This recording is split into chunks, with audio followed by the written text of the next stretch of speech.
오늘은 거룩한 주일입니다. 다 함께 찬양하며 주일 예배를 드리시겠습니다.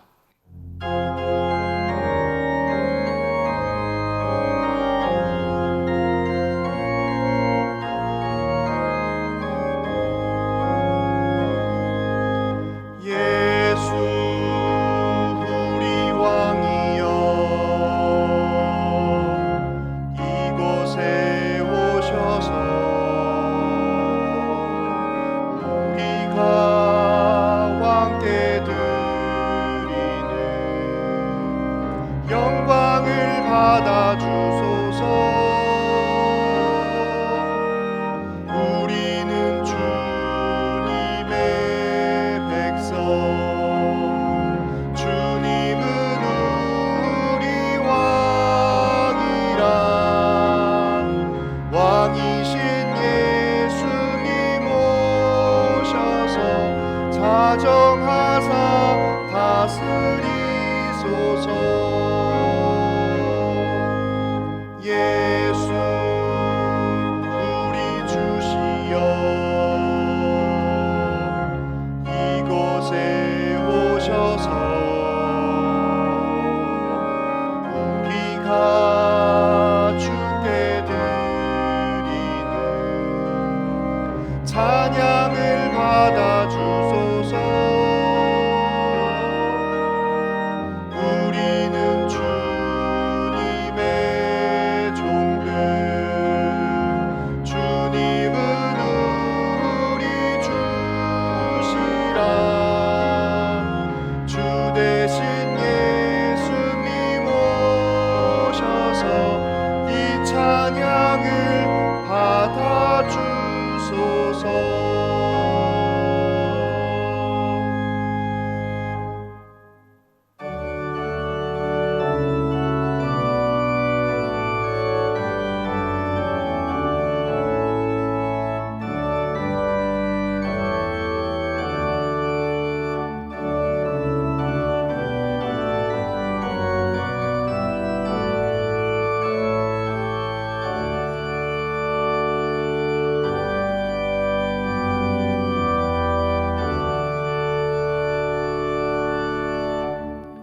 여호와는 선하시니 그의 인자하심이 영원하고 그의 성실하심이 대대에 이르리로다. 사랑과 은혜가 충만하신 하나님 아버지, 거룩한 주일로 예배하게 하심을 감사드립니다. 하나님의 은혜를 사모하는 주의 백성들을 기억하여 주옵소서. 이 예배 가운데에 성령의 충만한 은혜를 더하여 주셔서 하나님을 더욱더 깊이 만나는 예배되게 하여 주옵소서. 사랑이 많으신 예수님의 이름으로 간절히 기도하옵나이다. 아멘.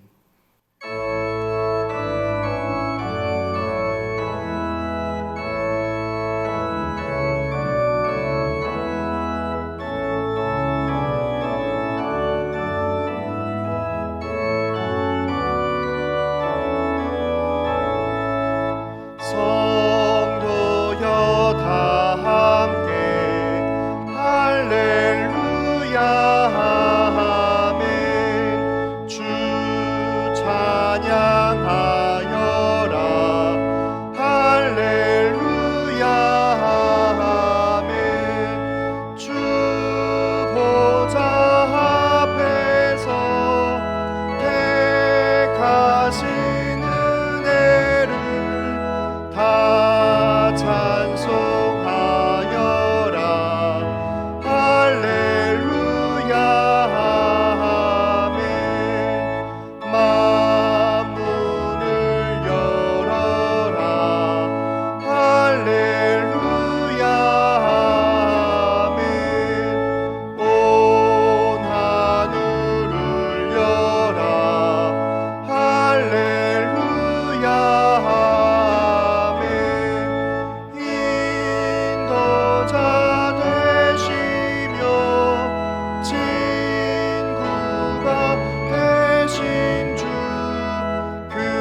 나는 전능하신 아버지 하나님 천지의 창조주를 믿습니다.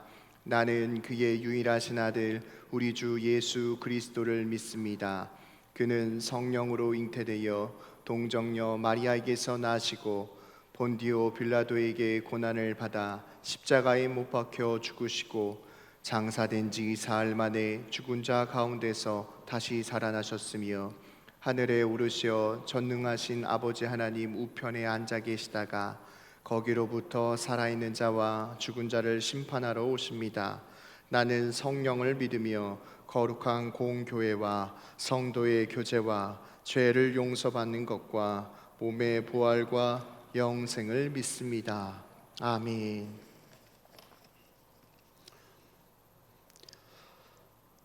사랑과 은혜가 풍성하시며 언제나 살아계셔서 역사하시는 하나님 아버지, 풍요로움 속에 안식과 평강을 바라볼 수 있는 가을을 주셔서 감사드립니다. 우리의 삶 속에 매 순간순간마다 늘 함께하신 하나님 아버지께 감사와 찬양을 올려드립니다. 제 가운데 있는 우리를 용서하여 주시는 하나님 아버지, 지난 한 주간도 내 생각, 내 노력으로 헛된 것을 얻으려 헛되게 살았습니다. 주님의 뜻이 아닌 내 뜻대로 살며 거룩하지 못한 모든 죄를 이 시간 다시 머리 숙여 회개하오니 주여, 주님의 보혈로 정결케 씻어주시길 원하옵나이다. 주님의 인도하심에 부르심에 순종하고 늘 말씀을 통하여 믿음이 더욱 더한 마음으로 기도하며 살게 하옵소서. 소망 가운데 인도하시는 하나님 아버지, 코로나19로 인하여 많은 분들이 교회에 출석하지 못하고 있습니다. 그나마 온라인 예배로 함께 할 수 있어 감사드리오며 어디에 있든지 마음과 정성을 다해 예배에 참석하게 하옵시고 하나님의 크신 은혜가 넘치는 시간 되게 하옵소서. 다가오는 추석을 맞이하여 부모님과 친척을 만나볼 수 있는 시간을 기다렸건만 고향을 찾지 못한 분들이 아쉬움, 함께하지 못한 서운함, 그의 모든 분들을 위로하여 주시옵시며 추석 가정예배로 우리 모두 하나 되길 원하옵나이다. 환난 중에 있는 코로나로 잘 참고 인내하며 기다려오니 더더욱 큰 믿음을 얻는 연단을 얻어 우리가 소망 가운데 있는 대면의 자유로운 예배의 길로 인도하여 주시옵소서. 하나님 아버지, 이 나라 이 민족을 사랑하사 이 땅에 선교사의 순교를 통한 값진 믿음으로 인도하신 주님, 주님의 말씀을 통하여 주님 나라의 의를 구하는 민족이 되게 하여 주시옵소서. 그리하여 이 나라를 이끄는 위정자들을 국민이 여기사 국민이 뽑아준 국민을 위해 모든 것을 내려놓게 하옵시며 그 자리가 국민들이 원하는 바른 눈과 귀가 되어 낮아져서 헌신하며 실천하게 하옵소서. 무엇보다 며느리 남자와 사위 여자를 맞는 동성애 차별법 금지법이 통과되지 않도록 기도드립니다. 사랑의 하나님 아버지, 주님이 몸된 강서교회를 위해 기도드립니다. 하나님의 뜻에 의한 하나님이 원하는 교회가 되기 위하여 믿음으로 하나 되는 굳건한 공동체가 되기를 원합니다. 온라인 예배와 비대면으로 서로 모임을 갖지 못한 저희들을 앞길 위해 서로 위로자가 되게 하옵시며 어려움으로 힘든 이들의 소망을 이룰 수 있는 교회 되게 하옵소서. 교회 학교의 온라인 예배드리는 이런 어린 심령들을 불쌍히 여기시어 주님의 사랑을 알게 하옵시며 하루속히 다 함께 예배드리는 시간을 기다리오니 주님, 교회 예배를 허락하여 주시옵소서. 사랑의 주님, 오늘도 육신의 질병으로 고통 중인 자 기억하시어 고통에서 회복되는 건강을 주시옵고 어렵고 힘들어하는 자 등 모두 긍휼히 여기시어 위로와 희망과 평안으로 인도하여 주시옵소서. 오늘도 말씀을 전하시는 담임 목사님께 성령의 능력으로 붙들어 주셔서 말씀으로 인한 성령 충만, 은혜 충만한 마음으로 세상을 이기며 살아가는 자녀 되게 하옵소서. 기쁨의 찬양을 드리는 김민주 청년 위에 주님의 크신 은혜와 복으로 채워주시옵소서. 언제나 우리의 힘이 되시며 소망 이루게 하시는 예수님의 이름으로 기도드리옵나이다. 아멘.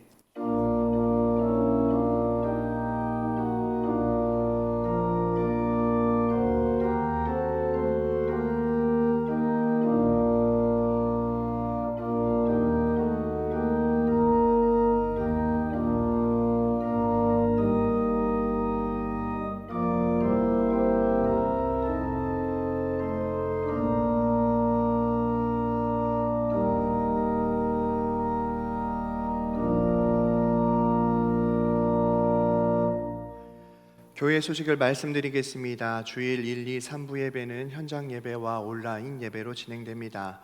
새벽 기도회는 바로 이곳에서 진행됩니다. 수요 예배는 현장 예배와 온라인 예배로 드립니다.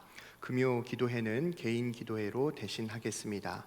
청년 예배는 예루살렘 예배실에서 현장 예배로 진행됩니다. 교회 학교 예배는 온라인 예배로 드립니다. 알림입니다. 여전도의 협의회에서 사회적 거리두기를 유치하며 1층 로비에서 참기름을 판매하고 있습니다. 감염 예방을 위해 사용한 주보는 가지고 가시길 바라며 교회 내에서는 반드시 마스크를 착용해 주시길 부탁드립니다. 새로운 강서교회 공동기도문으로 매일 낮 12시 또는 개인이 정한 시간에 함께 기도해 주시길 바랍니다. 강서교회 공동기도문과 추석 명절 가정예배 순서지는 예배당 정문 앞에 비치해 놓겠습니다.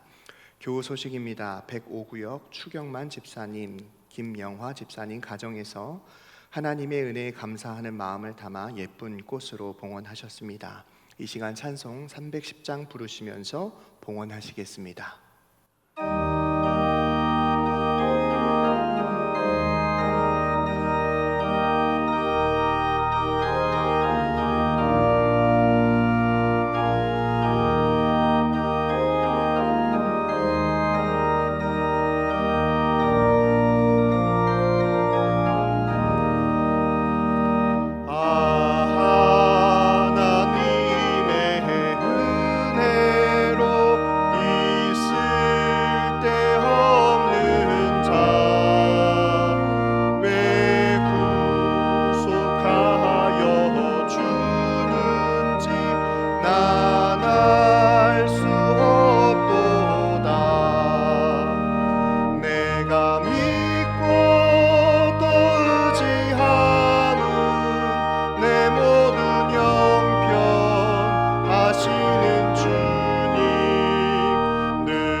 나는 확실히 하네.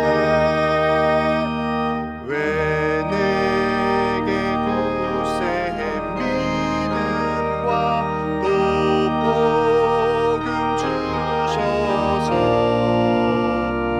내 맘이 항상 편한지 난 알 수 없도다.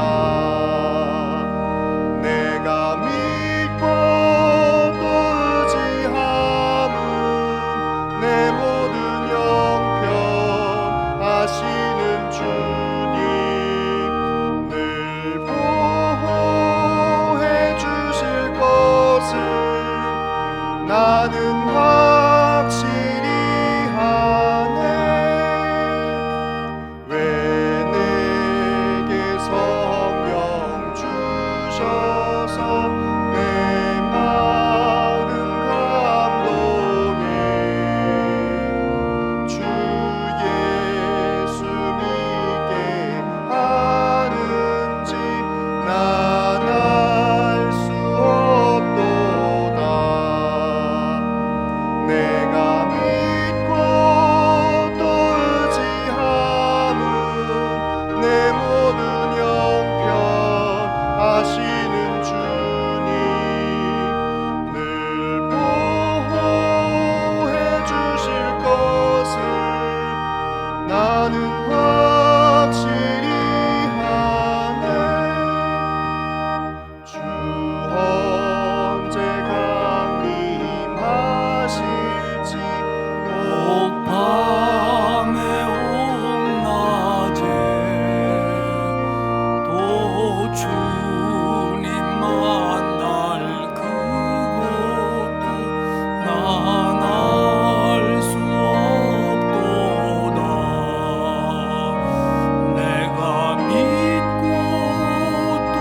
우리를 구원하사 자녀 삼아주시고 여러 가지 형편 속에서 한결같은 은혜로 이끌어주시는 하나님의 사랑 진심으로 감사를 드립니다.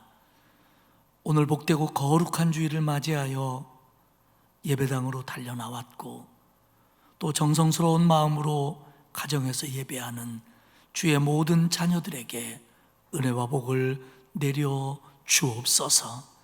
그리고 위로하시고 힘을 더하여 주옵소서. 이 시간 우리가 하나님의 은혜에 감사하며 정성껏 예물을 드리오니 아버지여 받아 주옵소서. 주일헌금을 드리며 감사 예물을 바칩니다. 10의 1조 헌금을 구별하여 드립니다. 하나님 연락하시옵소서. 그리고 드린 손길들 위에 복을 주사 평안하게 하시고 기도가 응답되게 하시고 가정 속에 기쁨이 있게 하시고 손대어 하는 일에 형통함이 있게 하옵소서. 특별히 코로나19로부터 지켜 주옵소서. 구제헌금, 장학헌금, 국내외 선교헌금을 드립니다. 우리보다 더 어려운 형편 가운데 있는 이들, 이렇게 어려운 때에 복음을 위해서 열악한 환경 속에서 애쓰는 분들에게 위로가 되고 큰 힘이 되게 하시옵소서. 귀한 꽃꽂이 예물을 드린 집사님 가정 위에 복을 주시어서 그 헌신을 값되게 여기시며 가족을 건강하게 하시며 손대어하는 일에 복을 내려 주옵소서. 서원헌금, 건축헌금 여러 가지 예물들 드리오니 그 예물 속에 들어있는 기도에 하나님 응답하여 주옵소서. 아버지 하나님, 온 세계가 코로나19로 힘들어합니다. 특별히 이 나라 불쌍히 여겨 주옵소서. 고쳐주시고 확산을 막아 주옵소서. 또한 정치가 대립과 반목에서 벗어나 백성들에게 소망을 줄 수 있도록 도와주시고 경제가 살아나며 남북관계에 불미스러운 일이 없도록 하나님이 다스려 주옵소서. 힘들어하는 우리 아이들 공부하는 환경을 지켜주시고 교육이 제자리에 있게 하시며 이 땅의 문화와 윤리가 하나님 보시기에 아름다운 것들이 될 수 있도록 도와주옵소서. 아버지 하나님, 우리 교회 성도들 눈동자와 같이 보살펴 주시고 연로하신 어른들로부터 젖먹이 어린아이까지 하나님이 지켜주시되 특별히 연로하신 어른들 또 기저질환으로 고통받는 이들, 질병 가운데 있는 이들 하나님 치료하여 주옵소서. 우리 아이들이 학교 수업도 온라인으로 하고 있고 예배당에 나와 예배도 드리지 못하는 어려움 가운데 있습니다. 우리 자녀들을 붙들어 주시고 이런 때에 흔들리지 않게 하시고 믿음 위에 설 수 있도록 은혜 위에 은혜를 우리 교회 학교 아이들에게 부어 주옵소서.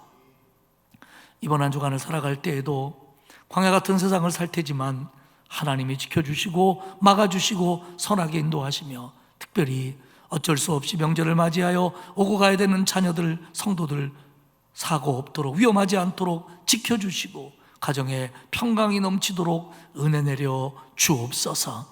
이 예배를 통하여 크신 은혜 주실 줄 믿고 예수님의 이름으로 기도드리옵나이다. 아멘.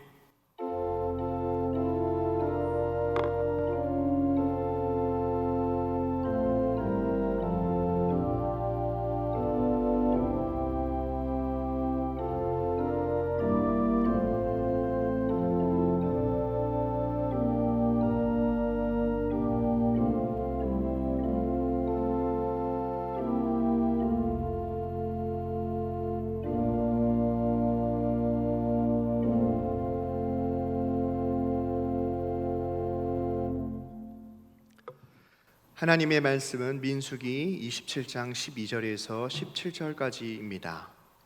구약성경 243페이지입니다. 구약성경 243페이지 민수기 27장 12절에서 17절까지입니다. 봉독하겠습니다. 여호와께서 모세에게 이르시되 너는 이 아바림 산에 올라가서 내가 이스라엘 자손에게 준 땅을 바라보라. 본 후에는 내 형 아론이 돌아간 것 같이 너도 조상에게로 돌아가리니 이는 신광야에서 회중이 분쟁할 때에 너희가 내 명령을 거역하고 그 물가에서 내 거룩함을 그들의 목전에 나타내지 아니하였음이니라. 이 물은 신광야 가데스의 부리바 물이니라. 모세가 여호와께 여짜와 이르되 여호와 모든 육체의 생명의 하나님이여 원하건대 한 사람을 이 회중 위에 세워서 그로 그들 앞에 출입하며 그들을 인도하여 출입하게 하사 여호와의 회중이 목자 없는 양과 같이 되지 않게 하옵소서. 아멘. 김민주 청년의 주가 필요해 찬양 후에 담임 목사님께서 가나안 땅을 바라보며 라는 제목으로 말씀 증거하시겠습니다.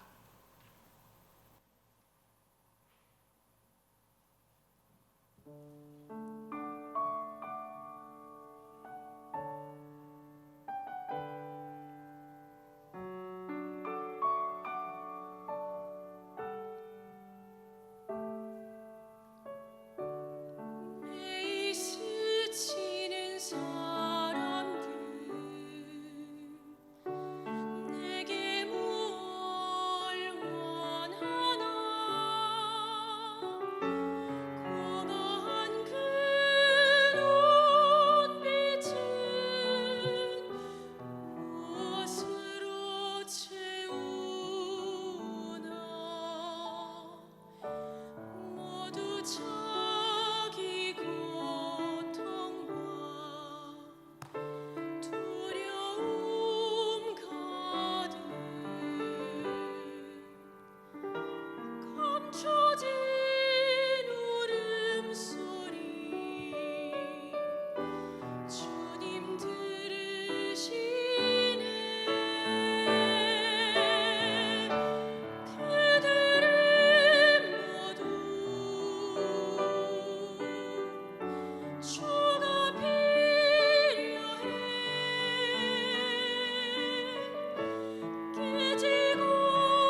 아멘.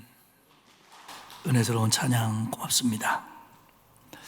오늘은 민수기 26장과 27절의 말씀을 중심으로 해서 은혜를 나누도록 하겠습니다. 민수기 26장과 27장에는 세 가지 내용이 기록이 되어 있습니다.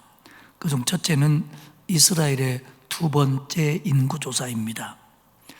첫 번째 인구조사는 민수기 1장에서 시내 광야에서 이루어졌었습니다.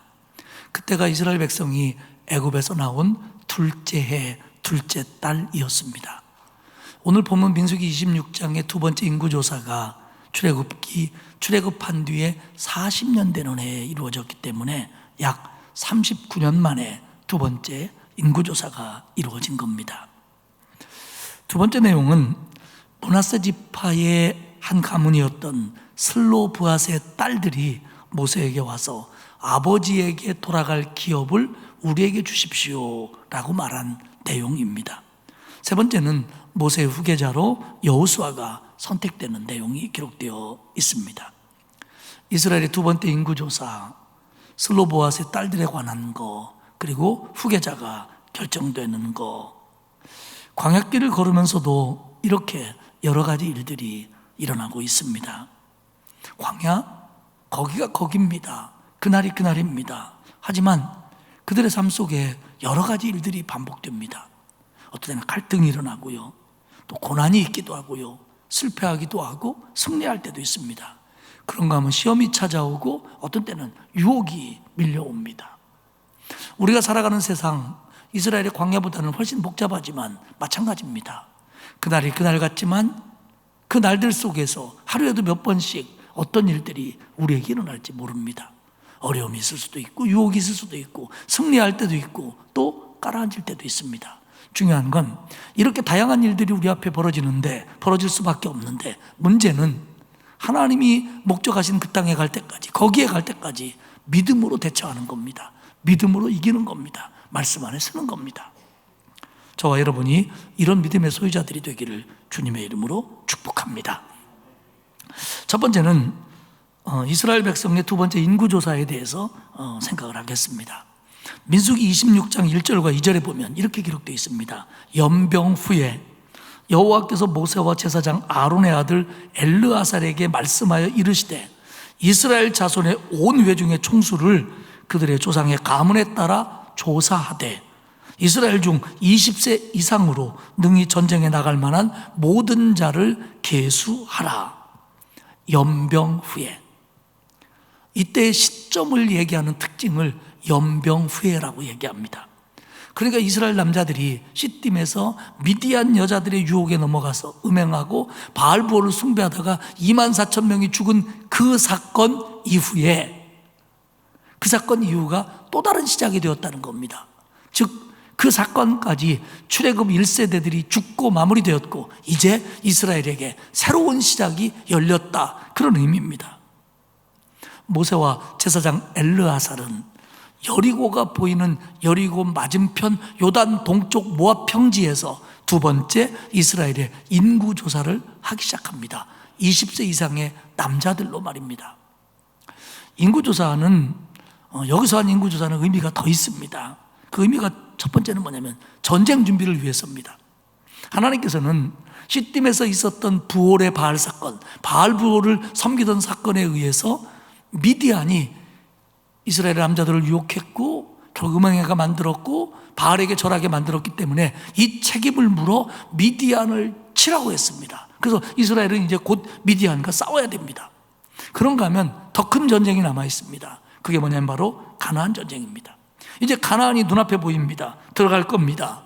여러분의 전쟁을 겪어야 됩니다. 그렇기 때문에 이스라엘은 전쟁 준비를 위해서 젊은이들을 계수하라는 의미였습니다.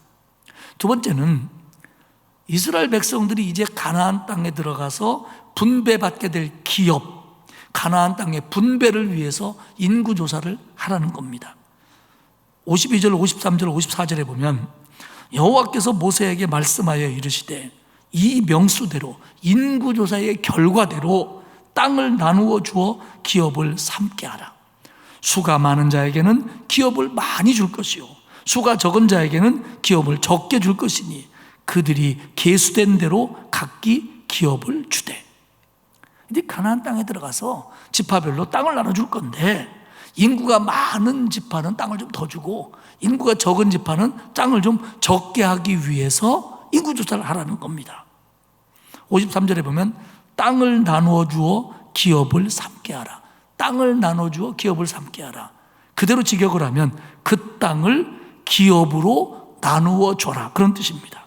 그 땅은 기업으로 나누어져야 된다, 그런 뜻입니다. 기업, 히브리어 의미로 상속하다, 소유하다에서 파생한 명사로 유산, 유업, 상속재산을 말합니다. 그러니까 이제 하나님이 이스라엘 백성들에게 나눠주는 가나안 땅은, 그 땅은 기업이 되어 대대손손 상속으로 데려가야 된다는 겁니다. 이걸 뭐 팔아먹고 뺏고 이런 일을 하지 말고 나눠줘야 된다는 거예요. 근데 사실은 그게 안 되니까 나중에 희년이라는 하나님의 법이 이제 나타나서 다스리게 되는 거죠.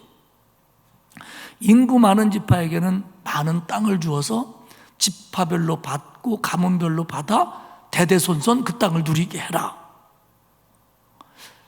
그래서 어느 지파가 인구가 많은지 어느 지파가 인구가 적은지를 조사해라. 하나님이 이걸 모르실 리가 없습니다. 근데 왜 이걸 조사하라고 하냐면, 이 조사의 결과를 이스라엘 백성들이 봐야 자기 지파에게 돌아오는 땅에 대해서 불만이 없을 거라는 겁니다. 또한 인구가 엇비슷한 지파도 있을 것이고요, 땅의 크기가 문제가 아니라 이 땅이 산악지역이냐 평야지역이냐 하는 문제도 불만의 요소가 될 수 있기 때문에 하나님께서는 55절에 뭐라고 얘기하냐면, 오직 그 땅을 제비 뽑아 나누어 그들의 조상의 지파의 이름을 따라 얻게 할지니라. 56절, 그 다소를 막론하고 그들의 기업을 제비 뽑아 나눌지니라. 우리는 궁금증을 갖습니다.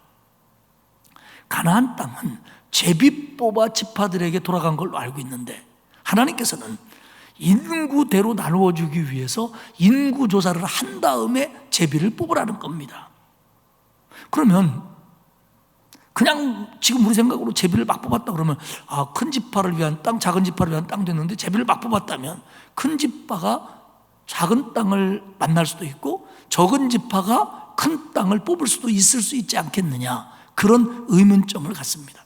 그리고 사실 이 부분의 성경은 이 방법에 대해서 명확하지는 않습니다. 그렇기 때문에 해석이 두 가지로 갈립니다. 첫째 해석은 뭐냐면, 인구가 많은 지파의 그룹과 인구가 적은 지파의 그룹을 둘로 나눠서 각자 제비 뽑기 했다. 실제적으로 새 번역이나 NIV 성경은 이렇게 번역하고 있습니다, 이 부분을. 그러나 보다 많은 성경들의 번역과 성서학자들의 생각은 뭐냐면, 그 당시에 사람들은 제비 뽑기를 하나님의 뜻으로 받아들였습니다. 그러니까 땅을 나눠놓은 다음에 제비를 뽑으면 하나님이 관여해서 큰 지파가 큰 땅 중에서 차지할 수 있도록 하나님이 조종하실 거라는 거예요. 그리고 그 지파 속에서 큰 가문 작은 가문을 나누어 제비를 뽑으면 또 하나님이 다스릴 거라는 거예요. 중요한 건 뭐냐면, 자신들의 인구를 알고 그리고 제비 뽑기에 의해서 뽑아졌기 때문에 중요한 건 그 땅을 받을 때 감사함만 있어야 되지 불만이 있으면 안 된다라는 것이었고, 실제로 이스라엘 백성들은 땅을 받을 때 불만이 없습니다. 세 번째로 또 중요한 건 하나는 뭐냐면, 이스라엘 백성들로 하여금 하나님의 은혜를 알게 하기 위해서입니다. 여러분, 인구조사를 해봤더니요, 여러분이 그 인구조사가 몇 명이고 무슨 지파가 몇 명이 줄고 몇 명이 늘고는 자세하게 모르셔도 됩니다. 저도 잘 모릅니다. 봐야 합니다. 근데 중요한 건 뭐냐면, 첫 번째 인구조사, 시내 광야에서 39년 전에 있었던 그 인구조사와 지금 모압에 와서, 모압 평지에 와서 한 인구조사의 인원을 대비해 보면 거의 비슷합니다. 장정의 숫자가 조금 줄었어요. 이게 무슨 얘기냐면, 그동안 광야 40년을 살았습니다. 춥다, 덥다, 먹을 게 없다, 이게 뭐냐, 죽겠다, 못 살겠다, 불평하고. 실제적으로 광야는 불편하고 어려웠습니다. 그런데 40년이 지난 다음에 보니까 이스라엘은 건재했다는 겁니다. 수많은 어려움을 겪었고 전쟁을 겪었고 고난을 겪었는데 장정들의 숫자를 계수해 보니까 건재했다는 겁니다. 거의 그대로였다는 겁니다. 이게 뭡니까? 하나님의 은혜였다는 거예요. 하나님이 지켜주셨다는 거예요. 하나님이 여기까지 오게 했다는 겁니다. 또한 이 하나님의 은혜를 다른 각도에서 생각해 보면 뭐냐면 이제 가나안 땅에 들어갈 날이 임박했다는 겁니다. 그래서 인구조사를 하라는 겁니다. 1세대들이 죄악으로 광야에서 다 죽었고 이제 2세대들은 가나안 땅을 목전에 두고 있다는 거예요. 이제 땅이 너희들 것이 될 거니까 계수해보라는 겁니다. 오늘 이 2세대들은요 가나안 땅을 자기 걸로 여깁니다. 뒤에 다시 이야기하겠지만 그들은 하나님이 자기들에게 기업을 이미 주었다고 믿어요. 그러나 아직입니다. 이미이지만 아직입니다. 여러분, 우리는요 기도의 응답이나 우리가 바라볼 하나님의 나라나 이 모든 것에 대해서 확신이 있어야 됩니다. 이미 하나님이 우리에게 주셨어요. 그러나 아직입니다. 그러나 어떤 것들은 아직입니다. 우리가 살아가는 현 시점에서 하나님의 모든 은혜는 임입니다. 그러나 아직인 것도 있습니다. 우리는 이걸 알고 가야 된다는 겁니다. 가나안 족속과의 전쟁 준비, 그리고 가나안 땅의 분배를 위한 그 하나님의 은혜를 깨닫게 하기 위해서 모압 평지에서 인구조사를 했습니다. 그런데 이 인구조사의 결과 가운데 우리가 하나는 좀 기억해야 될 게 뭐냐면 인구조사를 하고 보니까 그 22세 전쟁에 나갈 장정들이 어느 지파는 늘고 어느 지파는 조금 줄고 이런 좀 부침이 좀 있어요. 그런데 제일 많이 눈에 띄게 줄어든 지파가 있었습니다. 바로 시므온 지파입니다. 여러분 뭐 생각나는 거 없습니까? 지난주에 바알볼 사건에서 미디안 여자를 데리고 자기 막사로 들어갔다가 엘르아살의 아들 비느하스의 창에 찔려 죽은 사람이 있습니다. 그 사람이 누구냐면 시므온 지파의 지도자 시므리입니다. 알렌이라고 하는 성서학자는 뭐라고 얘기하냐면 이 바알볼에서 있었던 사건 속에서 그때 24,000이 죽었는데 그때 죽은 사람들이 대부분이 시므온 지파였을 걸로 여겨진다. 사실 반 이하로 줄어듭니다. 시므온의 장정들이. 프로테지로 하면 63%인가가 줄어들어요. 39년 동안. 이게 마지막 그 하나님의 재앙으로 인해서 시므온 지파가 그렇게 남자들이 많이 죽었다, 이렇게 해석해야 맞다는 겁니다. 어쨌든 그들은 모압 평지에서 가나안을 바라보고 인구조사를 마칩니다. 두 번째 생각은 슬로브앗의 딸들에 관한 얘기입니다. 12지파 가운데 요셉 지파는 이미 번창해서 에브라임 지파와 므낫세 지파로 둘로 나뉘어진 거나 다름없습니다. 근데 이 므낫세 지파 가운데 슬로브앗이라는 사람이 있었는데 죽었고 딸만 5 있습니다. 그 딸 이름이 말라, 노아, 호글라, 밀가, 다르사입니다. 그 중에 노아가 있습니다. 어머, 그 노아, 그 방주 만든 노아인가 보다. 아닙니다.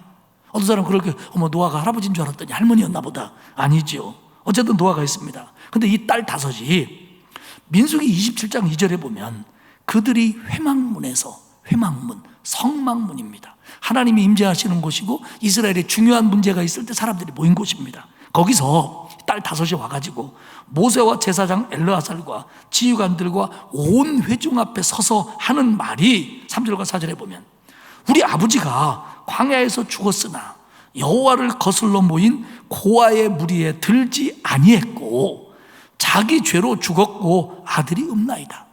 어찌하여 아들이 없다고 우리 아버지의 이름이 그의 종족 중에 삭제되리이까.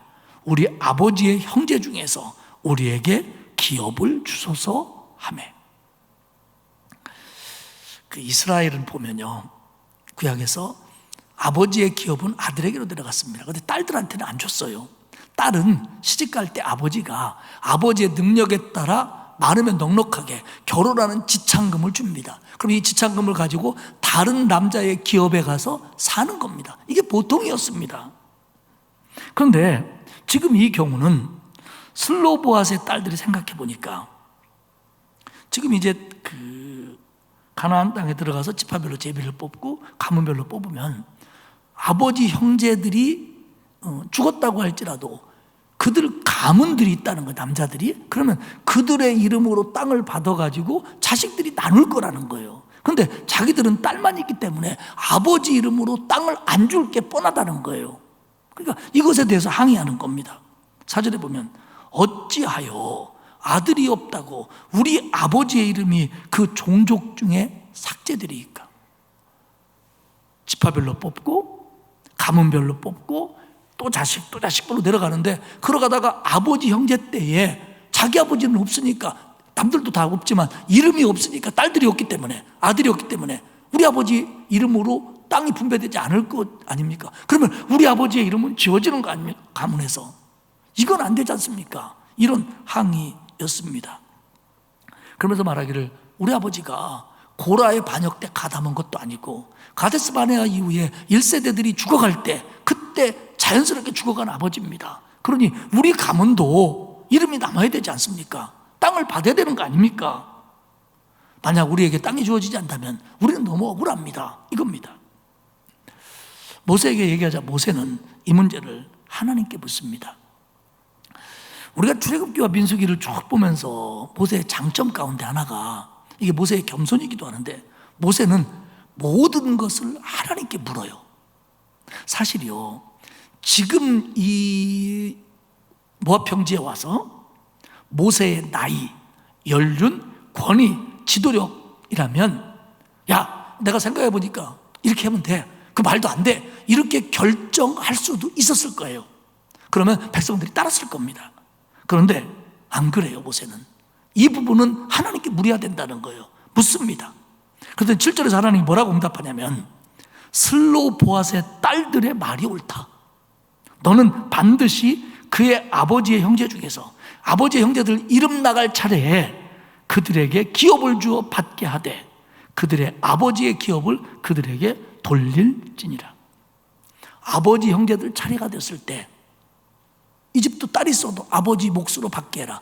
그리고 그 다음에 딸들에게 줘라. 그러면 그 딸들의 아들이 나중에 그 기업을 이을 거다. 그런 얘기입니다. 그러면서 민수기 27장 11절 하반절에 뭐라고 얘기하냐면, 나 여호와가 너 모세에게 명령한 대로 이스라엘 자손에게 판결의 규례가 되게 할지니라. 오늘 이 얘기가 앞으로 이런 일들이 있을 때 판례가 되게 하라는 거, 판례가 되게 하라는 겁니다. 우리는 슬로보앗의 딸들이 뭐 땅을 얼마 받았든지 상관없습니다. 지금은 그런 세상도 아니고. 근데 이게 무슨 의미가 있냐면, 여기서 우리가 의미가 있는 건 뭐냐면, 지금 그들은, 슬로보앗의 딸들은 가나안 땅에 대한 확신이 있다는 거예요.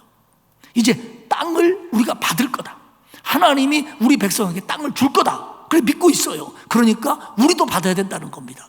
만약에 이 딸들이 가나안 땅에 대한 확신이 없다면, 그 땅이 가문들에게 돌아올 거라는 걸 못 믿었다면 굳이 이런 거 갖고 따지려고 하지 않았을 겁니다. 그들은 분명히 하나님이 백성들에게 땅을 줄 거라는 걸 믿고 있어요.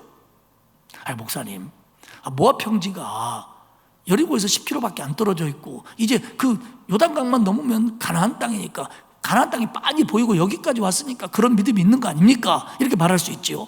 근데 그렇지 않습니다. 왜냐하면 민수기 13장에서 가데스 바네아에서 출애굽 1세대들이 우리 가나안 땅 못 들어갑니다 라고 믿음 없는 소리 했을 때가 어디입니까? 가데스 바네아? 위치는 다르지만 내내 가나안 접경입니다. 가나안 땅까지 다 갔어요. 그때도. 그러니까 눈에 보였기 때문에 그들이 믿음을 가졌다, 이 말은 문제가 있습니다. 분명한 건 지금 이스라엘 1세대들의 마음속에서 가나안에 대한 확신이 분명해졌다는 거예요. 2세대들에게서 확신이 분명해졌다는 겁니다. 실제적으로요, 지금 이제 그 요단강을 중심으로 이들이 동편에 있습니다. 모압 평지죠. 지금은 요르단 땅입니다. 요 요단강을 건너면 여리고가 있고 가나안 땅입니다. 그런데 여러분이 대부분 알고 계신 것처럼 이스라엘의 12지파 모두가 가나안 서쪽을, 요단 서쪽인 가나안 땅을 받는 게 아닙니다.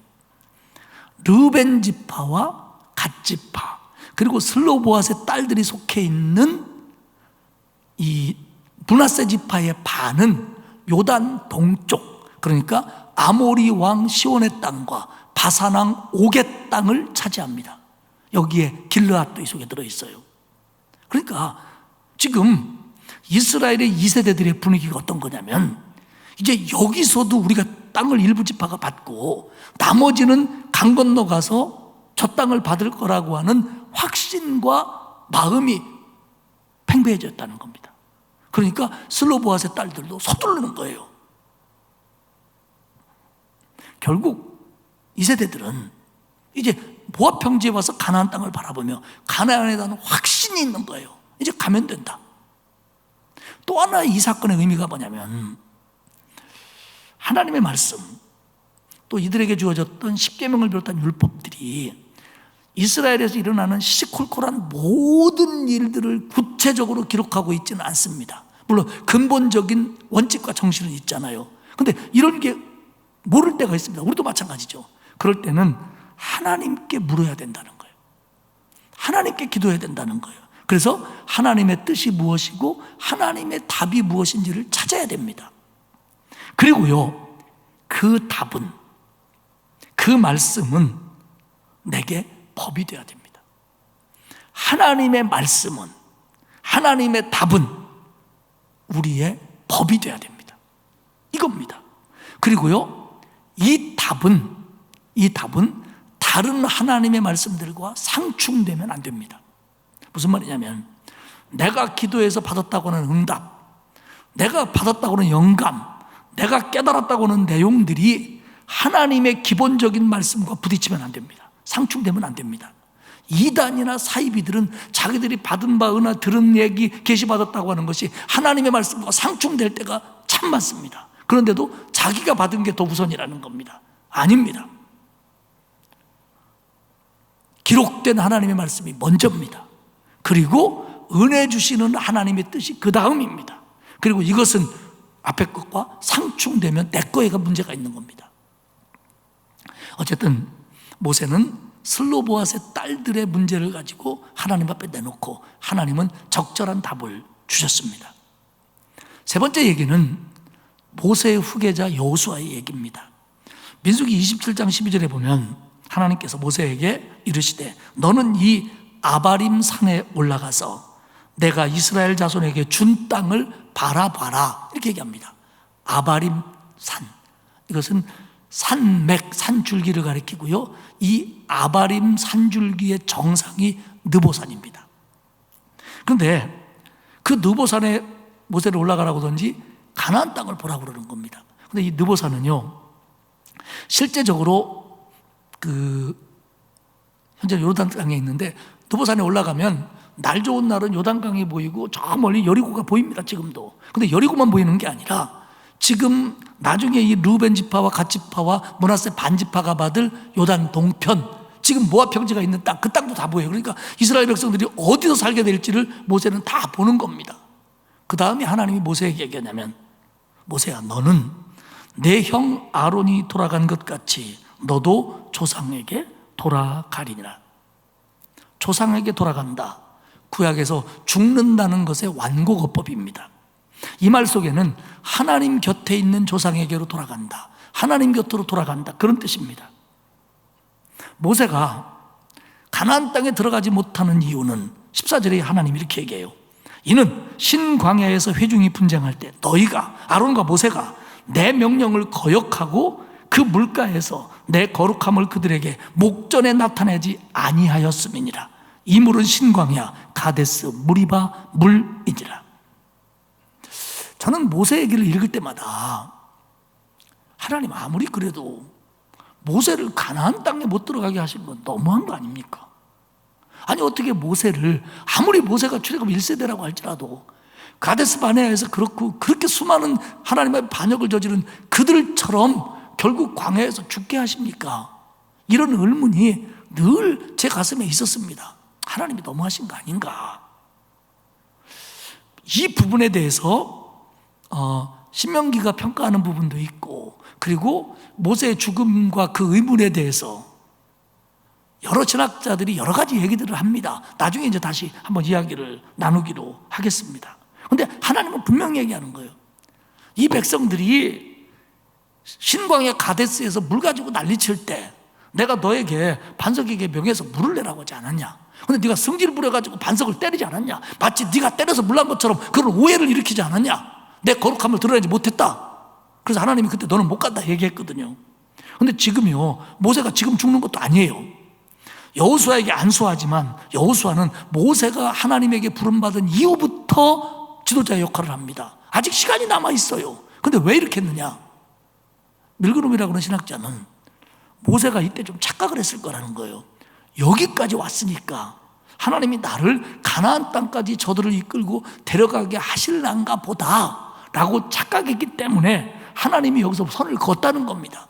저는 밀그림의 이 해석에 동의하지 않습니다. 왜냐하면 하나님이 모세야 너 못 간다. 너 한번 봐라. 저기가 가나안 땅이다. 여기가 너희 지파들이 살 땅이다. 보여줬어요. 너는 못 간다. 우리는 이 모세가 못 가는 것에 대해서 굉장히 섭섭해요. 그런데 모세는요, 정작 모세는 굉장히 담담합니다. 너무 담담합니다. 모세의 대답은 이겁니다. 하나님 잘 알겠습니다. 괜찮습니다. 그러니 이제 얼른 후계자를 세워주십시오. 이게 모세의 대답이에요. 여러분, 모세의 꿈이 뭡니까? 지난 40년 동안 모세가 가졌던 꿈이 뭡니까? 가나안 땅 아닙니까? 그러면 모세의 꿈을 정말 분석해 보면 모세가 들어가는 것이 더 큰 소원이었겠는가? 아니면 이스라엘 백성이 가나안 땅에 들어가는 것이 더 간절했던 것일까? 물론 나눌 수 없는 거지만 나눠본다면 제가 볼 때는 모세는 이스라엘 백성이 가나안 땅에 들어가는 걸 더 간절히 바랬을 겁니다. 물론 자기도 가면 좋았겠지만, 그런 의미에서 모세의 소원을, 모세에게 주었던, 하나님이 주셨던 꿈을 하나님은 이루어줍니다. 봐라, 저 땅 네 백성이 갈 거다. 네 자손이 갈 거다. 모세는 거기서 미래를 내려놓습니다. 잘 알겠습니다. 16절과 17절을 보십시오. 여호와 모든 육체의 생명의 하나님이시여, 원하건대 한 사람을 이 회중 위에 세워서 그로 그들 앞에 출입하며 그들을 인도하여 출입하게 하사 여호와의 회중이 목자 없는 양과 같이 되지 않게 하옵소서. 하나님, 나는 어떻게 되는 겁니까? 가 아니고 이 백성이 목자 없는 양처럼 되지 않도록 좋은 지도자를 세워주십시오. 이렇게 하나님 앞에 건의합니다. 모든 육체의 생명의 하나님, 창조주 하나님이라는 뜻입니다. 하나님, 나는 피조물이고 하나님은 창조주이시니 저는 따를 수밖에 없습니다.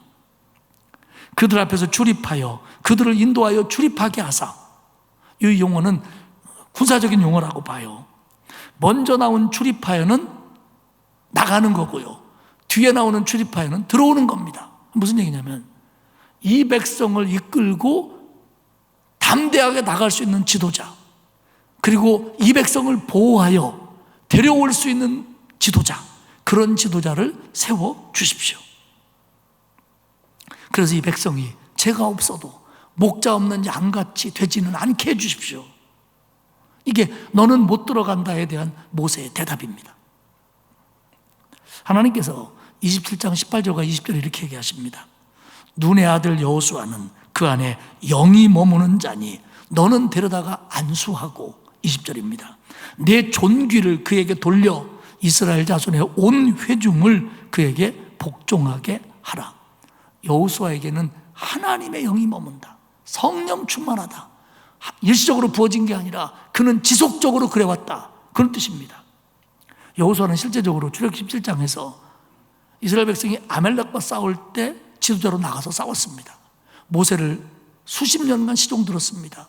그리고 가데스 바네아에서 가나안 땅을 정탐하고 돌아왔을 때 믿음의 보고를 한 두 사람 중에 한 사람입니다. 자격이 있습니다.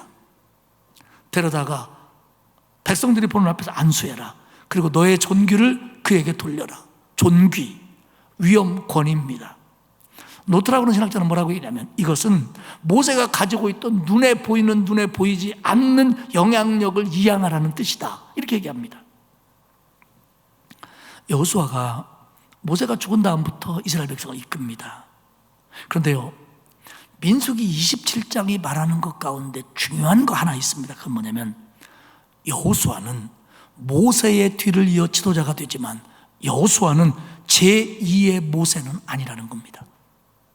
제2의 모세는 아니라는 겁니다. 무슨 얘기냐면 21절에 보면 그는 제사장 엘르아살 앞에 설 것이요, 엘르아살은 그를 위하여 우림의 판결로서, 제사장이 얻어 들고 다니는 우림과 둠밈 있잖아요. 하나님의 뜻이 뭔지 묻는 거, 이걸 통해서 여호와 앞에 물을 것이며 그와 온 이스라엘 자손 곧 온 회중은 엘르아살의 말을 따라 나가며 들어올 것이니라.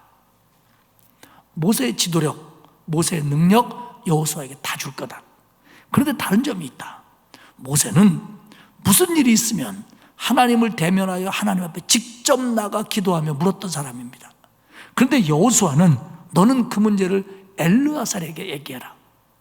그러면 대제사장 엘르아살은 나한테 들어와서 나한테 물어라. 그러면 내가 얘기해 주겠다. 그러면 엘르아살 너는 그 말을 여호수아에게 전해라.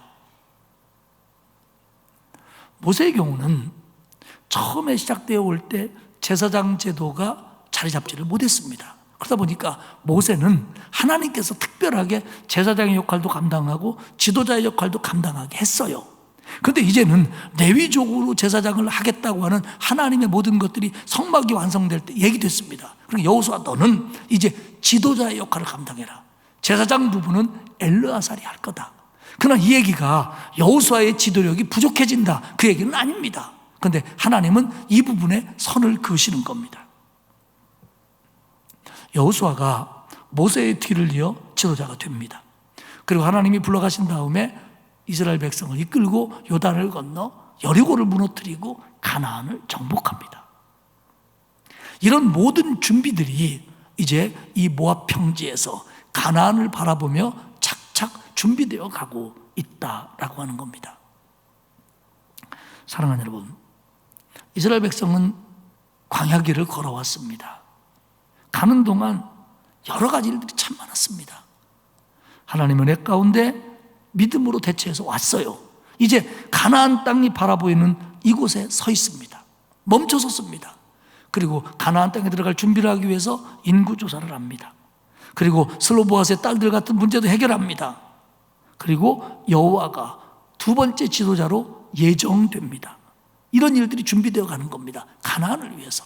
사랑하는 여러분, 우리는 하나님의 인도하심을 따라 오늘까지 왔습니다. 우리는 가끔 이 광야길을 걸어가면서 멈춰야 될 필요가 있습니다. 멈춰 서서 하나님이 지금까지 나를 어떻게 인도해 왔는지 인구 조사를 하듯이 우리의 모든 것들을 복을 세워보고 점검해 볼 필요가 있습니다. 그리고 앞으로 하나님이 인도해 나아갈 그 가나안 땅, 그 땅을 위해서 내가 지금 이 자리에서 준비해야 될 걸 뭔가 믿음으로 점검해 봐야 됩니다. 이스라엘은 거기서 인구조사를 했고 가나안에 대한 확신을 불태웠습니다. 우리는 가끔 우리의 인생에 걸어가며 서서 지금까지 베풀어 주신 은혜들을 생각하고 앞으로 하나님이 인도하실 내게 남아있는 날들을 위해서 내가 무엇을 해야 되고 무엇을 준비해야 되고 어떤 다짐과 어떤 확신을 가지고 살아야 되느냐를 새롭게 하고 한 걸음 또 가고 한 걸음 또 가고 가야 되는 겁니다. 계절이 그런 역할을 하고 나이가 그런 역할을 하고 어떤 일들이 그런 역할을 우리에게 해주고 있습니다. 어쩌면 코로나19도 우리가 걸어왔던 길들을 멈추고 바라보고 점검하고 앞을 꿈꿔야 될 그런 시점일 수도 있습니다. 내일부터 우리에게는 또 광야 같은 길이 시작됩니다. 가야 될 때는 가고 서야 될 때는 서며 돌아볼 때는 돌아보고 미래를 꿈꿀 때는 꿈꾸면서 말씀으로 신앙으로 우리를 새롭게 하며 한 걸음 한 걸음 나아가는 겁니다. 그게 우리 인생이고 그게 우리 광야 길입니다. 저와 여러분이 이 길을 하나님과 함께 더 힘있게 걸어나갈 길을 주님의 이름으로 축복합니다. 하나님 아버지 고맙습니다. 죄 가운데 살다가 영원히 죽을 수밖에 없는 저희들을 구원해 주시고 우리를 붙들고 인도하시며 이끌어 주셔서 여기까지 오게 하신 거 감사합니다. 바쁜 인생의 걸음을 멈춰서 지금까지 내게 베풀어 주신 하나님의 은혜를 기억하게 하시고 내가 이 시점에서 하나님의 인도하심을 따라 갈 그곳을 위하여 어떻게 무장하며 무슨 준비를 하며 어떤 말씀으로 우리를 새롭게 해야 되는지 날마다 은혜를 내려 주옵소서. 광야같이 험한 길이지만 때로는 한 치 앞도 안 보일 때도 있지만 하나님의 인도하심을 확신하며 믿음을 불태우며 순종하며 말씀 붙잡고 나아가는 우리가 되게 하옵소서. 감사드리며 예수님의 이름으로 기도하옵나이다. 아멘. 401장 찬송하겠습니다.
세상 풍파지나는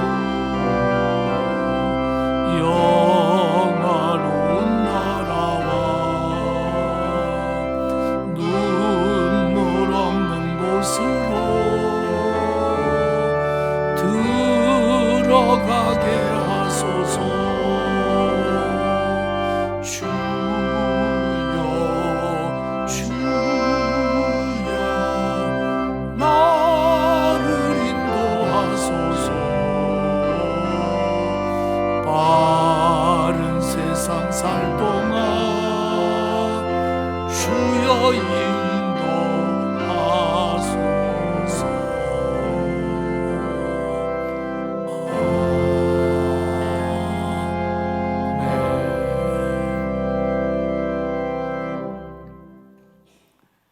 이제는 우리 주님 예수 그리스도의 은혜와 하나님 아버지의 크신 사랑하심과 성령님의 감화감동 위로교통하시는 역사가 광야 같은 세상길을 걸으며 때로는 멈추어서서 지금까지 내게 베풀어 주신 하나님의 은혜들을 생각하며 앞으로 인도할 곳들을 바라보며 믿음을 새롭게 하고 그리고 확신에 차 달려갈 것을 다짐하는 온 성도들 머리 위에와 그 가정과 자녀들 위에와 그리고 일터 위에와 우리 교회 이 나라 온 땅 위에 이제로부터 영원토록 함께하옵시기를 간절히 축원하옵나이다. 아멘.